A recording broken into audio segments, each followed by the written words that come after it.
Vous la connaissez, elle? Tiffaine Ozière, belle-fille de notre cher président.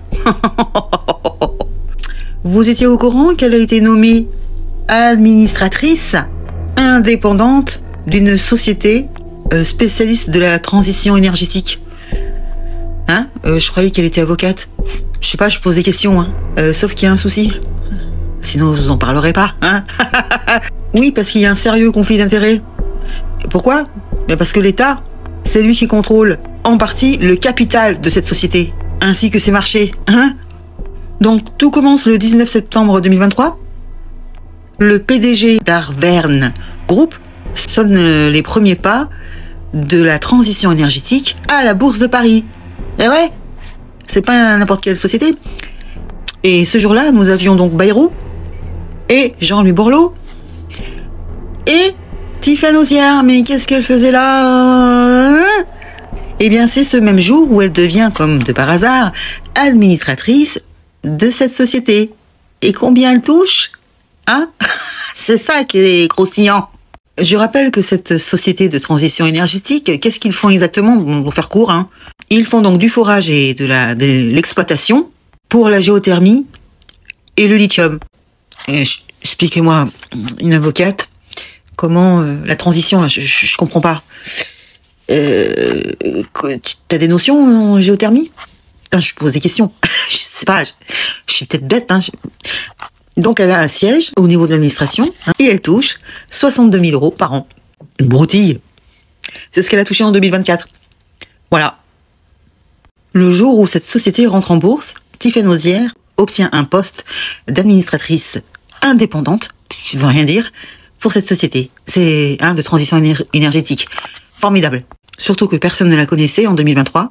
Elle a commencé à être connue quand elle a travaillé comme chroniqueuse chez Hanouna. Sinon, personne ne la connaissait. Donc, notoriété, 0. Et expérience dans le milieu, 0. 62 000 € par an. C'est pas extraordinaire, hein? Le problème, c'est que cette société est une société dont le capital est en partie détenu par l'État. Il n'y a pas de conflit d'intérêt. Non, pensez-vous. Et cette société bénéficie de contrats contrôlés par les pouvoirs publics. Il n'y a pas de conflit d'intérêt. Non, bien sûr que non. Une personne inconnue au bataillon, mais avec un carnet d'adresses et surtout belle-fille du président, lui vaut donc un poste comme administrateur, hein, alors qu'elle n'a aucune expérience dans le domaine. Qu'y a-t-il de mal à ça? Je vous pose la question, hein?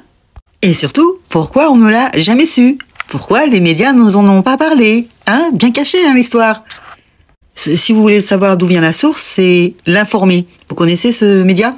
Donc la question que je vais vous poser, est-ce que la nomination de Tiffaine Ozière chez Arvern Group soulève des questions sur ses liens avec l'État et l'influence de sa famille?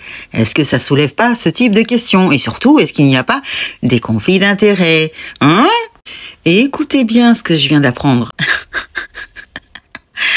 Je vous ai dit que l'État avait des liens avec cette société. Eh bien, l'État, écoutez bien, détient 9,3% de son capital. Mais pas directement. Non, il passe par l'agence ADEME. Vous savez, l'agence qui vous dit à quelle fréquence il faut changer vos slips, hein, à quelle fréquence il faut les laver. ADEME. Donc, ils ont donc des parts, cette société Arvern Group, 9,3%. Mais c'est pas direct, c'est pas l'État. C'est curieux, non? Voilà à quoi servent ces agences de merde. À travers l'ADEME, avec 9,3% de son capital. Comment ça, tu passes par une agence? C'est à ça que ça sert, les agences, en fait.